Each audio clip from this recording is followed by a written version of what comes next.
আসসালামু আলাইকুম। চট্টগ্রামের কালাভুনা শুনলে জিভে জল চলে আসে। আজকে কালাভুনার অথেন্টিক রেসিপি শেয়ার করছি।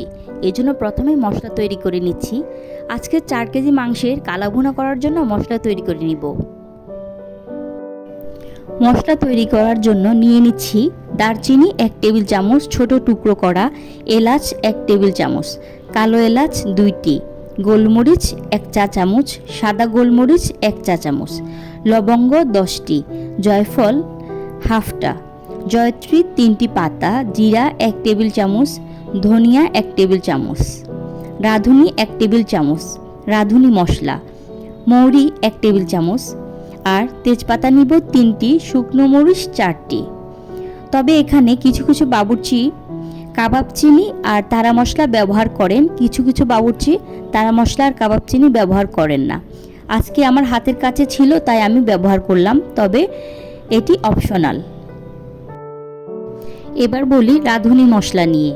অনেক বাবুর্চি এটি ব্যবহার করেন, আবার অনেকে করেন না। অনেকে বলেন এটা তো মেজবানি মাংসের ব্যবহার করা হয়, তবে রাঁধুনি মশলা ব্যবহার করলে মাংসের স্বাদ এবং ফ্লেভার দুটোই অসাধারণ হয়। কালাভুনা ছাড়াও যে কোনো মাংস রান্নায় এই মশলা থেকে 1 চামচ ব্যবহার করলে ফ্লেভারটা খুব ভালো হবে। এই মশলা তৈরি করে মশলা বয়ামে ভরে সংরক্ষণ করা যাবে 6 মাস পর্যন্ত। এবার মশলা গুঁড়ো করে নেয়ার পালা। সবথেকে ভালো হয় রোদে শুকিয়ে গুঁড়ো করে নিতে পারলে। আর এ পর্যায়ে আমি তাওয়ায় হালকা তেলে অর্থাৎ মুচমুচে করে ভেজে ঠান্ডা করে ব্লেন্ডারে অথবা গ্রাইন্ডারে গুঁড়ো করে নিব। কালাভুনা কিন্তু অনেক সময় নিয়ে করতে হয়। সবচেয়ে ভালো হয় ফ্রেশ মাংস হলে, অর্থাৎ ফ্রিজে না রেখেই ফ্রেশ মাংস দিয়ে অথবা কোরবানি ঈদের দিন মাংস দিয়ে করলে খুব মজা হয়। এতে করে এক্সট্রা পানি ব্যবহার করতে হয় না। ফ্রিজ থেকে বের করা মাংস হলে অবশ্যই নরম করার জন্য ব্যবহার করতে হবে গরম পানি। মশলা তৈরি হয়ে গেলে একটা কাচের এয়ারটাইট বয়ামে ভরে সংরক্ষণ করে রাখবো।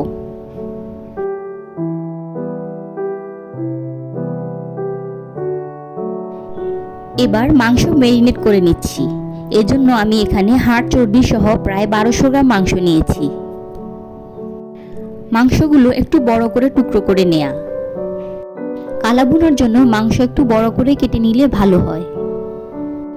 দিয়ে দিচ্ছি 1.5 কাপ পরিমাণ পেঁয়াজ কুচি। চাইলে এর চেয়ে বাড়িয়েও দেওয়া যেতে পারে, এতে করে গ্রেভিটা আরও বেশি হবে।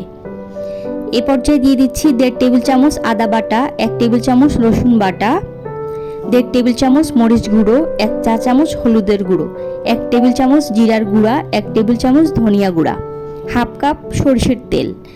কালাভুনায় কিন্তু সরষের তেল ব্যবহার করা হয়, আর আমি এখানে বেরেস্তার তেল ইউজ করছি।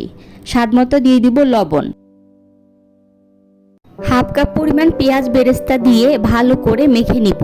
মেখে নেওয়ার পর যোগ করে দিব 2 টেবিল চামচ পরিমাণ কালাভুনা মশলা।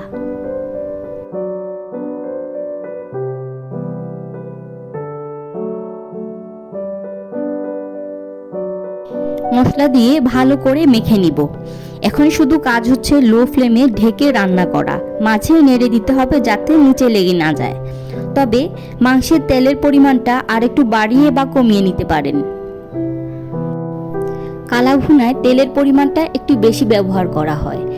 এবার দিয়ে দিচ্ছি এখানে হাফ কাপ পরিমাণ পানি। পানি দেওয়ার পর ঢেকে রান্না করব হাই হিটে 5 মিনিট। 5 মিনিট পর নেড়ে দিচ্ছি। খেয়াল রাখতে হবে তলায় যেন না লেগে যায়।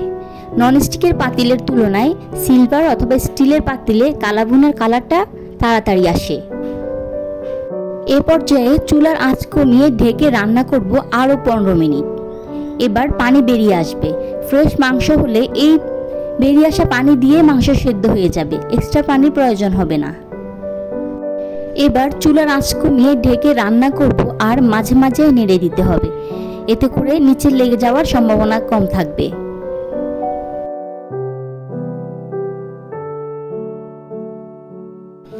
মাংস কষানো হয়ে গেলে দিয়ে দিচ্ছি 1.5 কাপ পরিমাণ ফুটন্ত গরম পানি।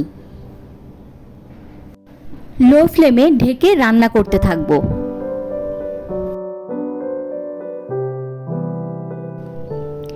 মাংসের কালারটা আস্তে আস্তে চেঞ্জ হয়ে আসতেছে।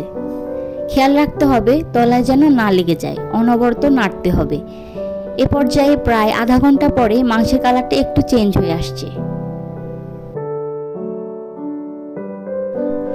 লো ফ্লেমে 1 ঘন্টা রান্নার পর মাংস থেকে তেল বেরিয়ে এসছে এবং মাংসটা একদম নরম তুলতুলো হয়ে গেছে।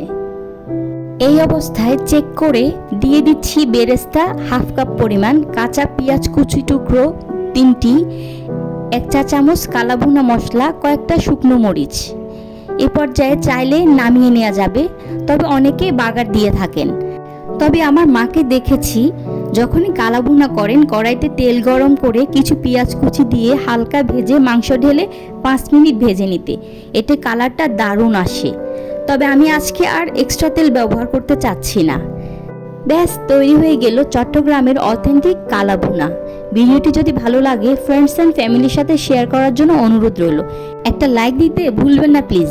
এ ধরনের আরও রেসিপি পেতে চাইলে চ্যানেলটি সাবস্ক্রাইব করে নিতে পারেন। আল্লাহ হাফেজ, আসসালামু আলাইকুম।